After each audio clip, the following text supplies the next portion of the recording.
दर्शको नमस्कार. दर्शको राजमुद्राच्या समाजमुद्रा या विशेष सत्रामध्ये मी डॉक्टर सुजित येवलीकर आपलं सहर्ष स्वागत करत आहे. दर्शको, आपण नेहमीच कुठल्या तरी मोठ्या मान्यवरांना स्टुडिओमध्ये बोलत असतो आणि त्यांच्याकडून घटना घडामोडींवर चर्चा करत असतो. तर आज आपल्या स्टुडिओमध्ये अतिशय मोठं दिग्गज असं व्यक्तिमत्व आलेलं आहे. त्यांची ओळख करून द्यायची असेल तर छावा मराठा संघटनाचे संस्थापक, जे की महाराष्ट्रातल्या चळवळीतील एक अतिशय मोठं व्यक्तिमत्व, संपूर्ण आयुष्य त्यांनी मराठा समाजातील कार्यकर्तृत्वासाठी ओतलेलं आहे. मराठा आरक्षण या विषयावर त्यांनी 1994 पासून लक्ष दिलेलं आहे. अतिशय एस टी महामंडळाने फिरणं असेल, मेट्रोच्या मीटर गेज ट्रेनमध्ये फिरणं असेल, स्वतःची वॉटर बॅग सोबत घेऊन, छत्री घेऊन, त्या काळामध्ये फोन नसताना, मोबाईल नसताना, त्या काळामध्ये स्वतः कष्ट केलेले असे व्यक्तिमत्व आपल्यासोबत आलेलं आहे. ज्यांनी आपले जे प्रेरणास्रोत आहे स्वराज्य संकल्पक शहाजीराजे भोसले यांचं स्मारक वेरूळ येथे व्हावं यासाठी राज्य शासनाकडे पाठपुरावा केला आणि ते पूर्णत्वास देखील आणलं. असं मोठं व्यक्तिमत्व आपल्या स्टुडिओमध्ये आलं आहे आणि जे कुठल्याही आमिषाला बळी न पडता समाज आणि त्यांचं भलं कसं व्हावं हेच 24 तास अहोरात्र ज्यांच्या मनामध्ये संकल्पना असते, कुठल्याही प्रसिद्धीला स्वतः वाव देत नाहीत किंवा कुठेही प्रसिद्ध व्हावं म्हणून कुठेही काम न करता फक्त 24 तास समाजाची सेवा हे ज्यांनी व्रत हाती घेतला आहे, असे व्यक्तिमत्व आपल्या स्टुडिओमध्ये आलं आहे. तर आदरणीय किशोरभाऊ चव्हाण यांचं मी स्टुडिओमध्ये स्वागत करतो. सर नमस्कार. नमस्कार, जय शिवराय. तर सर, आता जे परिपत्रक राज्य शासनाने दिलं आहे त्या परिपत्रकानुसार जे काही घटना घडामोडी महाराष्ट्रात घडत आहे, तर यावर आपण एक मराठा समाजाचे ज्येष्ठ व्यक्तिमत्व, ज्येष्ठ समाजसेवक म्हणून आपण काय म्हणू शकतो? सध्या तर सर्व समाजात संभ्रम निर्माण झालेला आहे. एवढं मोठं मुंबईला आंदोलन झालं, यश मिळालं अशातली भावना झाली. माननीय मुख्यमंत्र्यांनी सर्व मागण्या मान्य केल्या. आंदोलनाच्या प्रमुखांनी मनोजदादा जरांगे पाटलांनी सांगितलं की सर्व मागण्या मान्य झाल्या. आणि तरीही मराठा समाजात संभ्रम निर्माण झालेला आहे. त्याचं मुख्य कारण असं आहे की समाजाने मागचे दिवस लगेच आठवले. 2014लाही आरक्षण मिळालं होतं, ते रद्द झालं नारायण समितीच्या अहवालानुसार. त्यानंतर गायकवाड आयोग पाहिला. महाराष्ट्र शासनाने, मुख्यमंत्र्यांनी, फडणवीस साहेबांनी निर्णय घेतला, हायकोर्टात टिकलं आणि सुप्रीम कोर्टात आपलं आरक्षण रद्द झालं. ह्या सगळ्या घडामोडी आणि थोडीशी चर्चा, आम्ही स्वतः तिथं होतो, आझाद मैदानाला मी होतो आणि मी स्वतः वाशीला होतो. तुम्ही जर आत्ता महत्त्वाचं विचारलं त्यात मी प्रामुख्याने 2 लाईन माझ्या सांगेल की मी स्वतः वाशीला होतो. आणि दुसऱ्या दिवशी निर्णय होणार होता. मनोज जरांगे पाटलांनी आव्हान केलं होतं की महाराष्ट्रातील जे कोणी अभ्यासक असतील, चळवळीचे असतील, त्यांनी यावं, आम्हाला काहीतरी माहिती द्यावी. मी 4 तास तिथं उभा होतो. समाजाच्या सर्व घटकांनी मनोजदादा इंटरव्ह्यू देत असताना पुढारीला मला त्यांच्या रूममध्ये बसवलं आणि त्या रूममधून त्यांच्या सहकाऱ्यांनी, संजय कटारे असतील, डॉक्टर तारक असतील, या लोकांनी अक्षरशः आम्हाला रूममधून बाहेर काढलं. आणि त्या रूममध्ये मीडियासुद्धा होता. आणि मूर्खपणाची हद्द काय असते, त्या लोकांनी सांगितलं की पाटलांना जेवण करायचं आहे, पाटील कोणासमोर जेवण करत नाहीत, आम्ही तुम्हाला विनंती करतो तुम्ही बाहेर जा. अशी विनंती पत्रकार समोर केली आणि मला काहीच बोलता नाही आलं. आता मी त्यांच्यासमोर वाद घातला असता तर पत्रकाराला समजलं असतं की पाटील जेवायचे आणि पाटील तर उपोषण करत होते. दुसऱ्या दिवशी उपोषण सोडलं मुख्यमंत्र्यांनी. आणि हे माझं निवेदन होतं त्या दिवशी शेवटचं, की शेवटचा तरी प्रयत्न करावा की मराठवाड्यातील मराठा आरक्षणाचा विषय शेवटी तरी मनोजरावांनी घ्यावा. पण ते काही झालं नाही. आणि आत्ताही सर्व मराठा समाजात संभ्रम निर्माण झालेला आहे. मी सांगितलं की मागचा इतिहास आहे. पण एक सांगेल जबाबदार व्यक्तिमत्व म्हणून की जी अधिसूचना आहे, काहीच मिळालं असं होऊ शकत नाही. दिसायला तर भरपूर आहे, भरपूर दिसायला आहे. नातेगोते सगळे सोयरे आणि कुंभी तर आपले आहेत, समजा ज्यांचे आहेत त्यांच्या परिवाराला तर आहेच. दिसायला तर भरपूर आहे, पण समाजाचा विश्वास नाही. आणि तो काय विश्वास नाही, ती तारीख खाली आली 16 फेब्रुवारी. 16 फेब्रुवारीपर्यंत आपण आक्षेप नोंदवा. आणि मागचा इतिहास सरकारचा असल्यामुळं आणि बाकीच्या सहकाऱ्यांचा जो त्यांच्या मतभेद दिसू राहिले, समाज पूर्ण संभ्रम अवस्थेत आहे सध्या.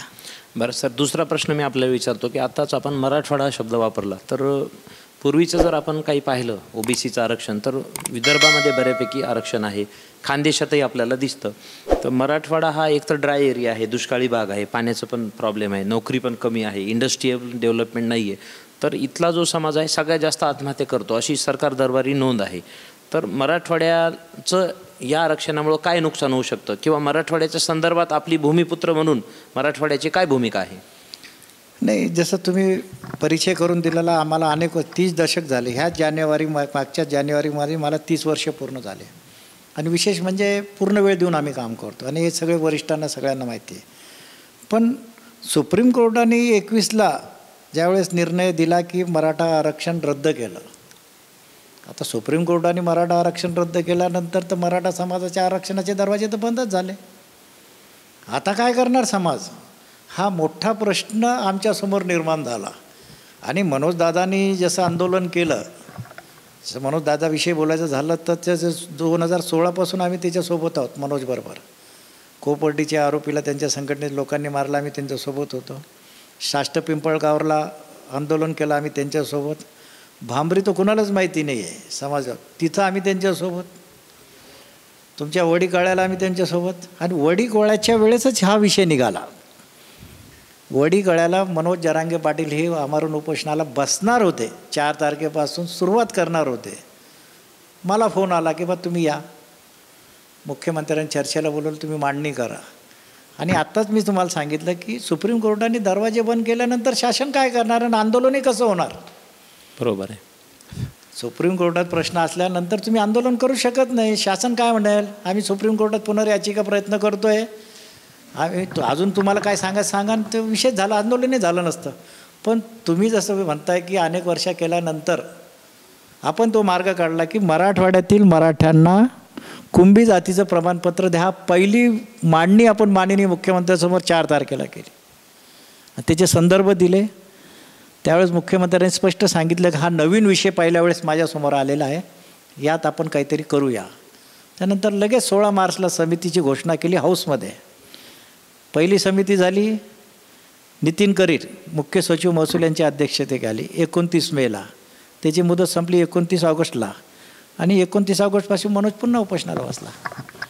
पण बसल्यानंतर लगेच 8 सप्टेंबरला पुन्हा ही मागणी मनोजने मलाच पाठवलं. मनोजने या महाराष्ट्रातून सगळ्यात जास्त मला पाठवलं, एवढा विश्वास मनोजचा माझ्यावर.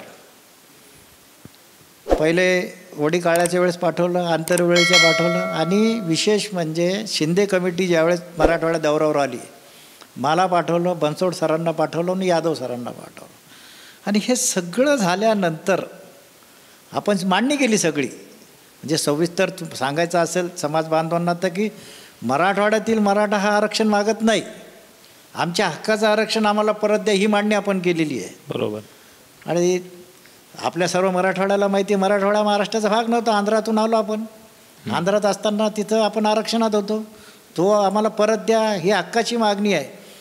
पण हे सगळं झालं. आणि मनोज दादा ज्यावेळेस 17 दिवस उपोषण केलं आणि गायकवाड जे आत्ताचे आयोगाचे अध्यक्ष उपोषण सोडवायला आले, त्या दिवशी महाराष्ट्र शासनाने ही मागणी आमची मान्य केली होती. मराठवाड्यातील सर्व मराठा समाजाला कुंभी जात प्रमाणपत्र देणार ही सरकारची भूमिका होती. पण आमचे आंदोलनाचे प्रमुख त्यांनी मराठवाड्याचा प्रश्न न सोडवता महाराष्ट्रातील मराठ्यांना सरसकट कुंभी जातीचं प्रमाणपत्र द्या ही मागणी केली. मराठवाड्याचा मुद्दा तसाच राहिला आणि महाराष्ट्राचा मुद्दा समोर आला. मग सर, जेव्हा महाराष्ट्राची त्यांनी मागणी केली की सरसकट मराठ्यांना द्या, तर महाराष्ट्रातच मराठवाडा येतो. मग जेव्हा महाराष्ट्राचं आरक्षण देण्यात येईल तेव्हा मराठवाडा कव्हर होणार नाही का? आपल्याला काय वाटतं? होणार होता ना बाबा. आता आमच्या सरकारने तर सगळं करून दिलं होतं.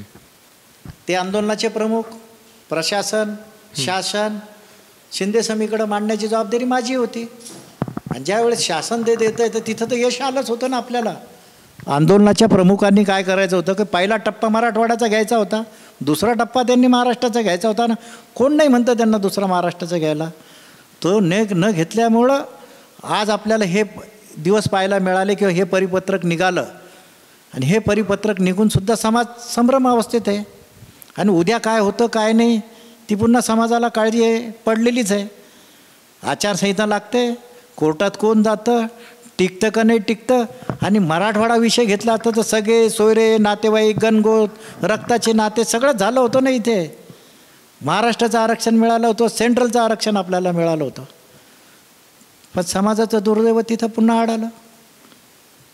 बरं सर, मग आता जे मराठा आरक्षण देण्याचं जे काही अधिसूचना सरकारने दिली त्यामध्ये दिले की सगळ्या सोयऱ्यांना मिळेल, रक्ताच्या नातेवाईकांना मिळेल किंवा पितृसत्ताकमधून त्यांची इन्क्वायरी होऊन मिळेल.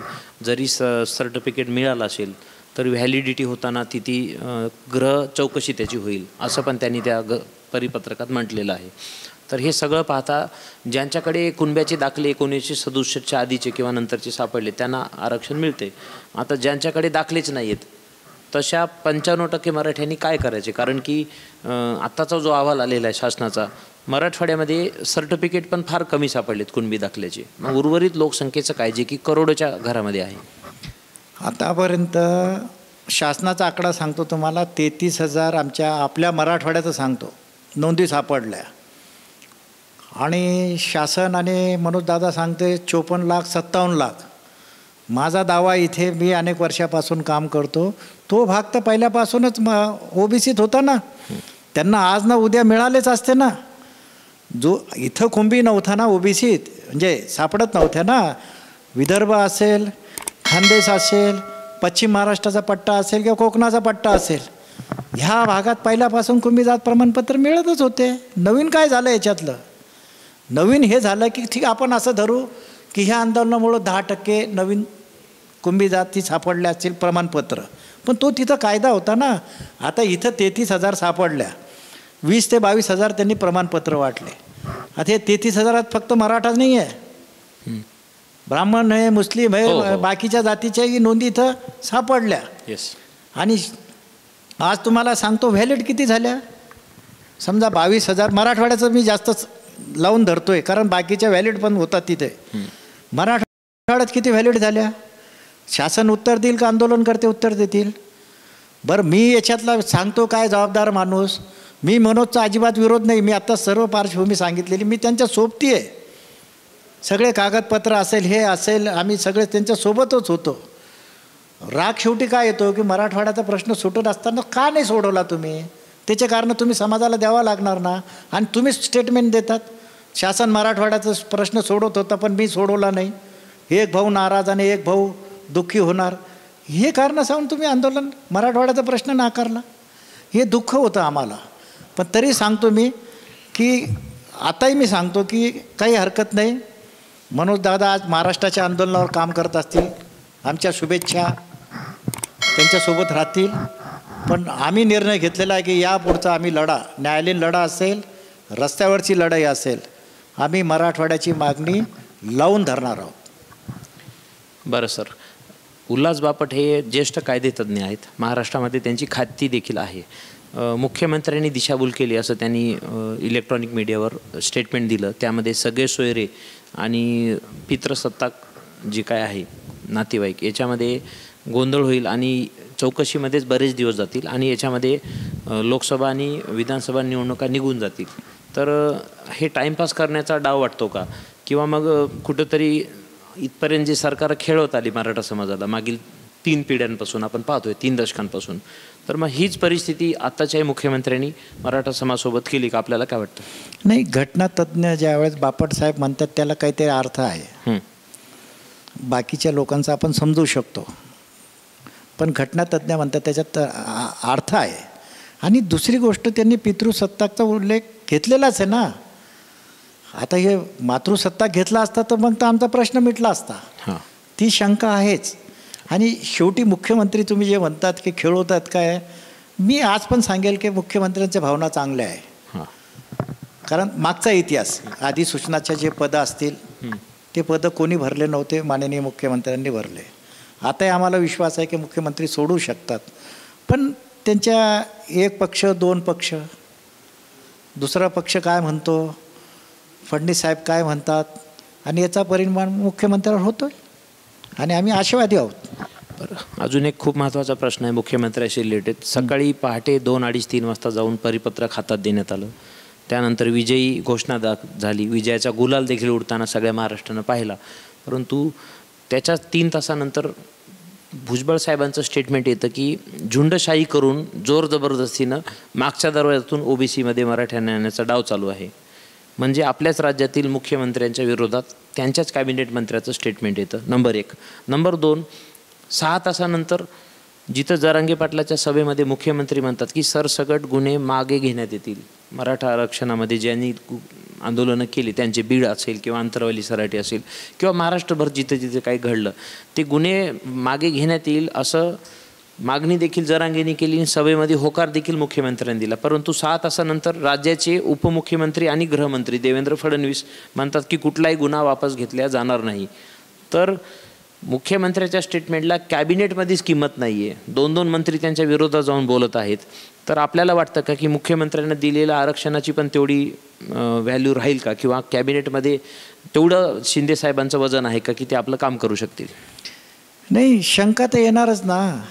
एका प्रमुखांनी ज्यावेळेस समाजासमोर, समाजाच्या आंदोलनाच्या प्रमुख नेत्यासमोर, आंदोलनकर्त्यासमोर भूमिका मांडली तर आम्ही विश्वास ठेवतो ना. आणि समाज थोडासा बाजूला होत नाही, आपल्या घराकडं चालला नाही तरच भुजबळ साहेब बोलतात. भुजबळ साहेब तर पहिल्यापासूनच बोलत होते. पण फडणवीस साहेबांचं स्टेटमेंट आलं तर आश्चर्य वाटलं. कारण आंतरवालीचे गुन्हे फार डेंजर आहेत. जाळपोळीचे जे गुन्हे दाखल झाले ते निपराध लोकांवर काही गुन्हे दाखल झालेले आहेत, चौकशी चालू आहे त्याच्यातली. आणि ज्यावेळेस हे बोलतात तर मग पुन्हा समाज संभ्रमात निर्माण होतो ना. समाजाची काय चूक आहे? मुख्यमंत्र्यावर आज आमचाही विश्वास आहे, कारण ते प्रमुख आहेत, उघडपणे येतात, बोलतात. एक मराठा लाख मराठा, पार्श्वभूमी चांगली आहे. तरी आशावादी आहोत की मुख्यमंत्री आहेत, लवकरात लवकर सुटल. पण काळजी आता आम्हाला ही वाटू राहिली. 16 तारखेपर्यंत हरकती मागवल्या. हरकतीचं किती दिवस अभ्यास करणार, अधिवेशन घेणार. आणि मी तुम्हाला आज धोका सांगतो, मराठवाड्यातील मराठा समाजाचं नुकसान कसं आहे. हे अधिवेशनामध्ये आयोगाचा अहवाल घेऊन पुन्हा मराठा समाजाला आरक्षण देण्याचा प्रयत्न सरकार करतं आहे आणि हे समाजासाठी अत्यंत चांगलं आहे. पण यात मराठवाड्यातील मराठा समाजाचं फार मोठं नुकसान होणार आहे. ते कसं? तर आयोगाचा अहवाल पुन्हा स्वीकारणार महाराष्ट्र सरकार, आणि महाराष्ट्र सरकारने स्वीकारल्यानंतर 50% वर पुन्हा आरक्षण जाणार. पुन्हा हायकोर्ट, सुप्रीम कोर्ट ते चालतच राहील. पण आपल्या हक्काचं आज 50% आतलं मराठा आरक्षण मराठवाड्याला यानंतर आपल्याला मिळणार नाही. म्हणून मी सांगतोय की आम्ही लवकरात लवकर रस्त्याची आणि न्यायालयीन लढे लढणार आहेत. आणि मराठवाड्याचं आरक्षण आम्ही स्वतः बाजूला केलेलं आहे. ज्यांना बाजूला करायचं असेल त्यांनी बाजूला केलं असेल, आम्ही करणार नाही. कारण कागदपत्र रात्रंदिवस आम्ही अभ्यास करतोय. मराठवाड्याच्या युवकांनी जास्त आत्महत्या केलेल्या आहे. आणि मुंबईला आंदोलन करते कोण होतं?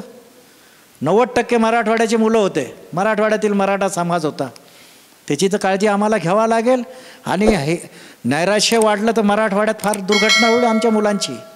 म्हणून मी म्हणतोय की मराठवाड्याचा आम्ही विषय सोडलेला नाही. रस्त्याची लढाई लढू, कायद्याची लढाई लढू, सोबत मराठवाड्यातील सर्व समाजाला पुन्हा एकत्र घेऊ. आम्ही आमचं मराठवाड्यातील आंदोलन कंटिन्यू ठेवू. अशोक चव्हाण यांच्या मंत्रिमंडळामध्ये असताना नारायण राणे समिती आली. समितीने काही वर्ष अभ्यास केला आणि नंतर अहवाल दिला की 16% मराठ्यांना आरक्षण द्यायला काही हरकत नाही. त्या समितीचे प्रमुख असणारे नारायण राणे ACBCचं आरक्षण देतात. मराठवाडा बॅकवर्ड आहे म्हणून स्वतः समितीच्या जे घटनेचं पद आहे त्या पदावर असताना मान्य करतात की मराठा मागासवर्गीय आहे. तेच नारायण राणे भाजपाच्या गोटामध्ये गेल्यानंतर आम्ही कुणब्याचे दाखले घेणार नाही, आम्ही मराठाच आहोत असं कॉन्ट्रावर्सी विधान देतात. किंवा मग गुणरत्न सदावर्ते असतील जे की एवढ्या जोरात मराठा आंदोलकांच्या विरुद्ध किंवा मराठा आरक्षणाविरुद्ध बोलतात. छगन भुजबळ ही जेव्हा राष्ट्रवादीत होते, आघाडी सरकारमध्ये होते, विलासराव देशमुखांच्या काळात देखील ते मंत्री होते, नंतरही बऱ्याच वेळा गृहमंत्री होते. ते कधीही एवढे आपल्याला उपद्रवी दिसले नाही. परंतु जसे हे 2-4 लोक भाजपाच्या जवळ गेले तसे यांना कुठे सुपारी दिल्यासारखं वाटते आणि हे लोक सकाळ झाली की संध्याकाळपर्यंत काही ना काही बडबडत असतात. तर आणि मराठा समाजही यांच्याचवर प्रतिक्रिया देत असतो.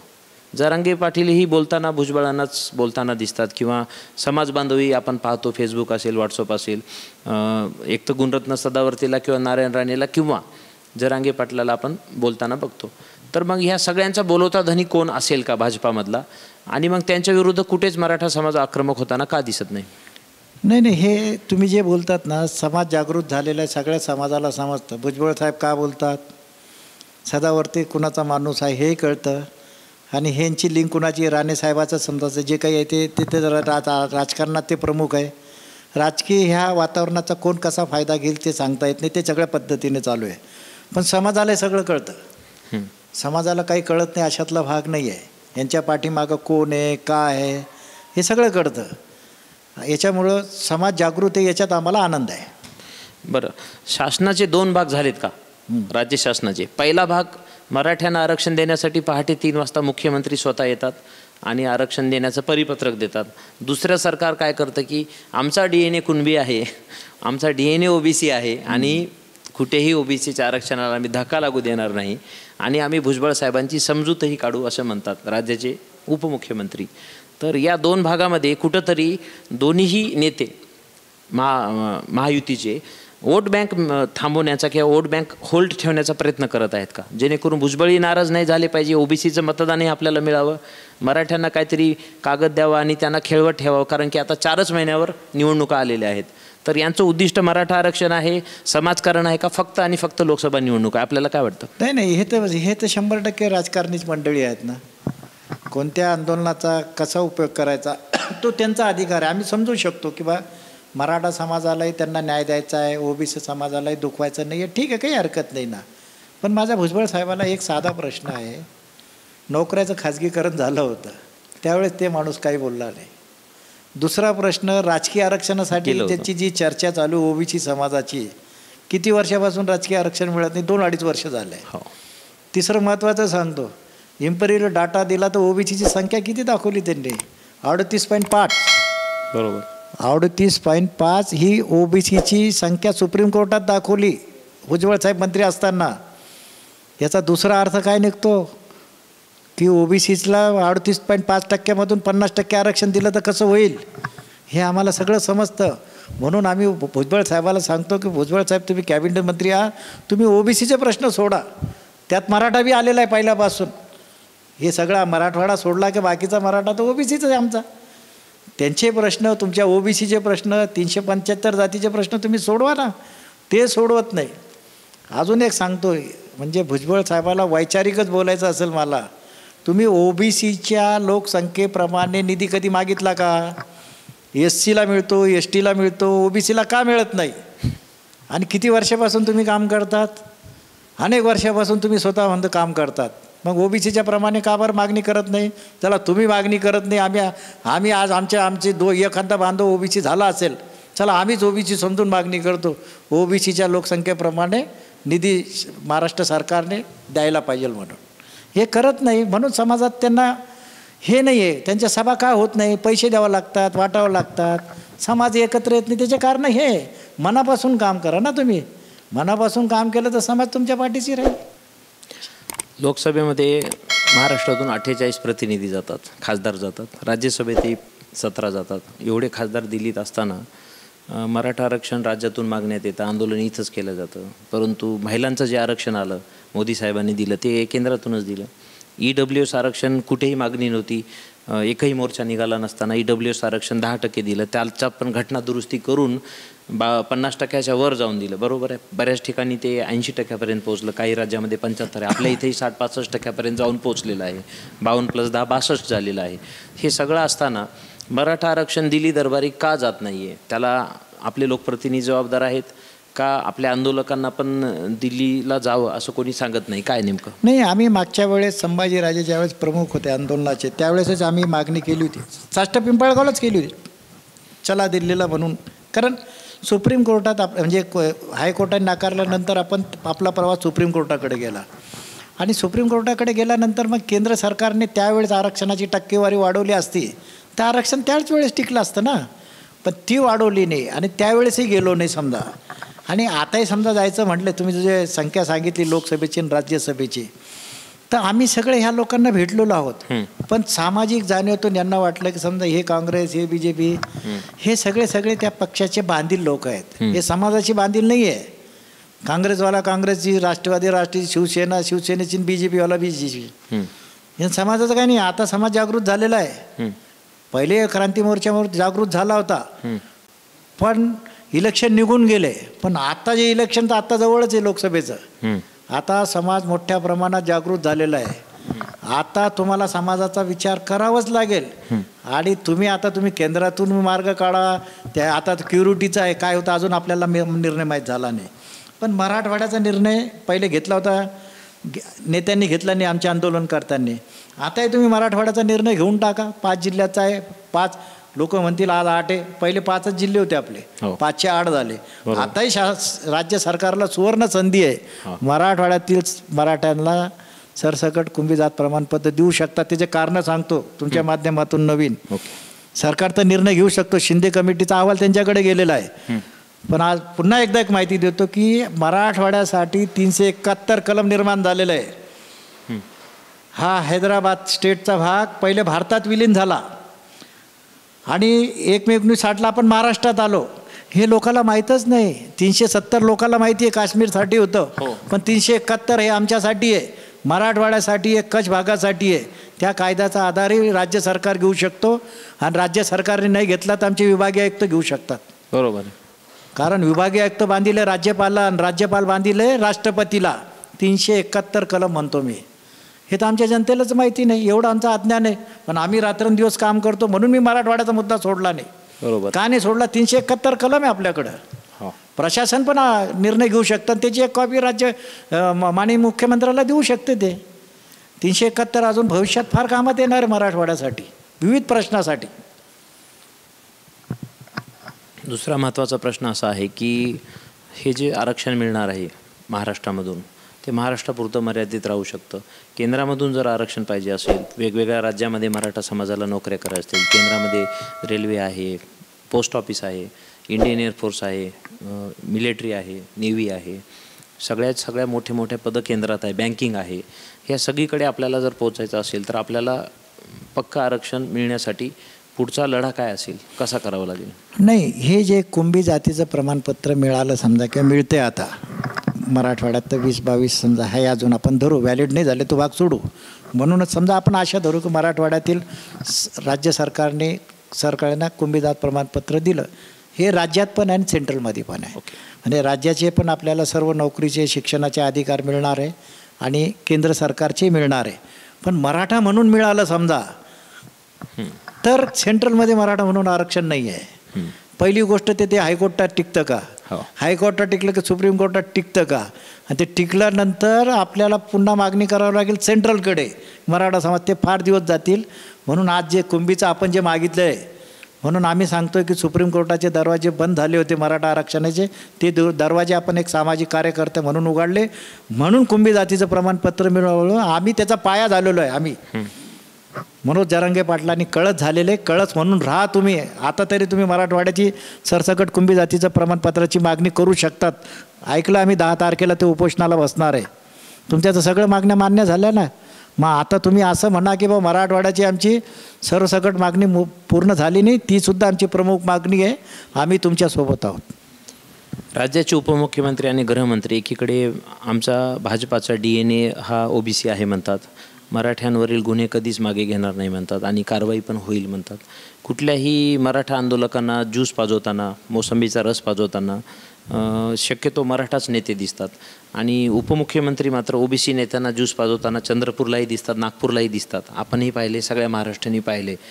तर कुठेतरी असं वाटतंय का की मराठा समाजाच्या मतदारांना किंवा आज आपल्याला चॅनलच्या माध्यमातून जे लोक तुम्हाला पाहत आहेत, तुम्ही त्यांना काय सूचना देऊ शकता, कसा त्यांनी पाहावं? कारण की सोहित राखणं पण तेवढंच गरजेचं आहे. नाही, आजचं फडणवीस साहेबांना किंवा अजितदादा नाही, स्पष्टपणे एक सुवर्ण संधी आहे.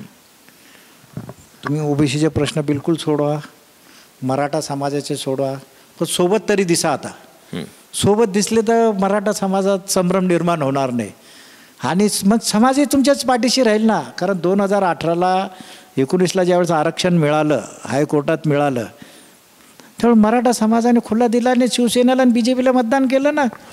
आम्हाला ते राजकारणाशी काही घेणं देणं नाही. तुम्ही निर्णय घ्या, आम्ही तुमच्यासोबत आहे.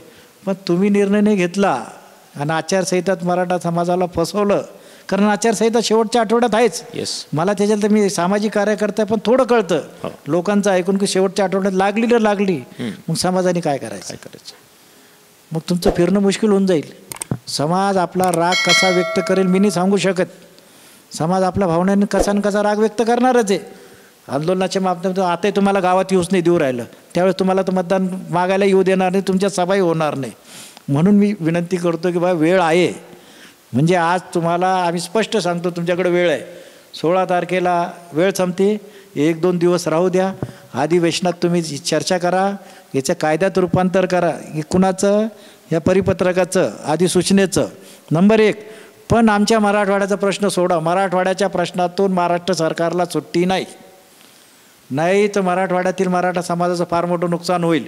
तुम्ही जे विचारलं प्रश्न, जे सापडल्या नोंदी त्यांना आणि त्यांच्याच परिवाराला त्याचे फायदे होणार आहे. बाकीच्या समाजाला, मराठवाड्यातील समाजाला फायदा होणार नाही. हा 50%च्या वरती समाज जाईल. आम्हाला ते होऊ देणार नाही. म्हणून आम्ही ही लढाई लढणारच आहोत. OBCची जेव्हा सभा होते महाराष्ट्रभरात, काँग्रेसचे वडट्टीवार असतील, भाजपाचे बावनकुळे असतील, भाजपाचे आपले पडळकर आहेत, गोपीचंद पडळकर, छगन भुजबळ असतील, राष्ट्रवादीचे पण नेते, सगळ्या पक्षाचे OBC नेते पक्ष बाजूला ठेवून एका स्टेजवर येतात आणि OBCसाठी लढतात. त्यांना हारण्याची, निवडणुकीत पडण्याची, मतदारसंघ जाण्याची, मंत्रिपद खुर्चीची काही भीती नाही. ओपनली ते भिरतात. महाराष्ट्रामध्ये 160पेक्षा जास्त आमदार आहेत.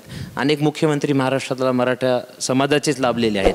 मग एवढी हिंमत मराठ्यांचे कोणत्याच पक्षातले नेते का दाखवत नाही? त्यांना खुर्ची जास्त प्यारी आहे समाजापेक्षा, असं आम्हाला वाटते. तुम्हाला काय वाटते त्याच्याबद्दल? नाही, हे तुमचं म्हणणं आतापर्यंत बरोबर होतं. 16च्या नंतर हे म्हणणं बरोबर नाही आलं. आता हां, पहिले समाज आमचा जागृत नव्हता, आता समाज जागृत आहे. म्हणून तर शिंदे साहेबाच्या पाठीची ठामपणे आम्ही उभं आहे की भाई मुख्यमंत्री आम्ही तुमच्या पाठीची आहे, तुम्ही निर्णय घ्या. कसंही करून तुमच्या दोन्ही पक्षाला काय समजायचं समजा. आम्ही म्हणून तर म्हणतो तुम्ही निर्णय घ्या, आम्ही तुमच्या सोबत आहे ना. आणि आता यांना वाटलं ना, आता हे मला सांगा कोणत्या तोंडाने मतदारसंघात जातील? कोणताही लोकप्रतिनिधी मराठ्याचा असू द्या, प्रश्न सुटला नाही तर हे कसं होईल? याची आली आहे समाज काय करेल काही सांगता येत नाही ना. अजून वेगळी दिशा लागून जाईल आमची. तर थेट मराठा आरक्षणासाठी आक्रमक होणारे 2-4 आमदाराचे नावं सांगू शकता का आपण?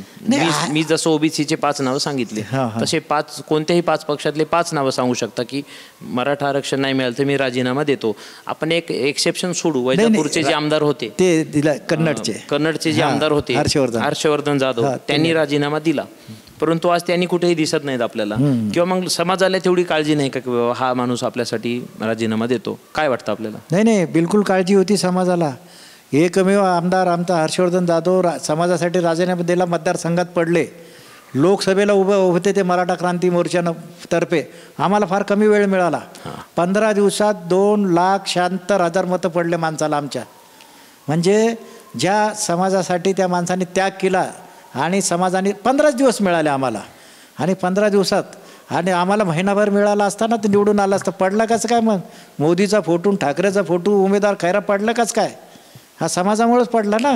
तर याच्यासाठी आणि आजही तुम्हाला सांगतो, आझाद मैदानला आंदोलन झालं असतं तर तुम्हाला मी सांगतो विरोधकचे आहेच मराठा समाजाचे सत्ताधारी आमदार आमच्याबरोबर आंदोलनाला बसणार होते. एवढी आमची जागृती झालेली आहे. नाही तर कोणत्या तोंडाने तोंड दाखवणार हे लोक मतदारसंघात? तर हे होते किशोरभाऊ चव्हाण. सरांसोबत अतिशय चांगल्या पद्धतीनं चर्चा झाली. दिलखुलास पद्धतीनं त्यांनी आपल्या शैलीत उत्तरे दिले. बरेच जुने त्यांनी आंदोलनं सांगितली जे की आज आपल्याला फेसबुक आणि व्हॉट्सअपवर ते बघायला भेटत नाहीत. परंतु आपण मागच्या चित्रफितीमधून पाहिलेच असतील त्यांचे आंदोलन. 1990मध्ये त्यांनी कसं केलं, 94, 95, 96 म्हणजे मागील 30-35 वर्षापासून त्यांचं काम चालू आहे. आताही आंदोलनाची भूमिका स्पष्ट केली आहे आणि त्यांचं एकच म्हणणं आहे की मराठवाड्यामध्ये आत्महत्या होत आहेत, शेतकऱ्यांना बाजारभाव नाही आहे आणि दुष्काळ पण आहे आणि कधीकधी अवकाळी पाऊस पण येतो. नोकरी तर शासनाने ऑलरेडी प्रायव्हेटायझेशन केलेलंच आहे. त्यामुळे शिक्षणाला फीस भरायची कुठून? पैसे आणायचे कुठून, त्यामुळे होणारी नैराश्यातून होणारी आत्महत्या, ही जी सायकल आहे ती कंटिन्यू चालत आहे आणि त्या सायकलमुळे समाज हा अतिशय खालच्या पातळीवर पोहोचला आहे. बऱ्याच जिल्ह्यांमध्ये राजमुद्रा न्यूज चॅनलच्या माध्यमातून आमच्या टीमनी पण सर्वे केला होता. तर बरेच लोक पत्र्याच्या घरात राहतात, काही लोक मिस्त्रीच्या हाताखाली मजुरी करतात, अक्षरशः टोपल्याने वाळू भरून सिमेंटचे काम देखील करताना समाज दिसतात. हे सगळं परिस्थिती मराठवाड्यातली आहे आणि साहेबांचं म्हणणं देखील तसंच आहे की बाबा मराठवाड्याचा प्रश्न आधी मिटला पाहिजे. तर हे होते आदरणीय किशोरभाऊ चव्हाण, यांच्याशी आपण बातचीत केली. दर्शक हो, राजमुद्रामध्ये आपण नेहमीच मान्यवरांना बोलवत जाऊ आणि अशाच नवीन प्रश्नाला वाचा फोडत जाऊ. सर, आपण राजमुद्राच्या समाजमुद्रा या विशेष सत्रात आलात, आपला वेळ दिलात आणि अतिशय महत्त्वाची माहिती आमच्या दर्शकांना दिलीत आणि राजमुद्रा न्यूज लाईव्हतर्फे आम्ही आपले आभारी आहोत सर. धन्यवाद. इथंच मी आपली रजा घेतो. कुठेही जाऊ नका, बघत राहा राजमुद्रा न्यूज लाईव्ह. धन्यवाद. मनोरंजनाचं प्रबोधन, करमणुकीचं उद्बोधन, बातमी अचूक, माहिती बिनचूक. पाहत रहा राजमुद्रा न्यूज लाईव्ह.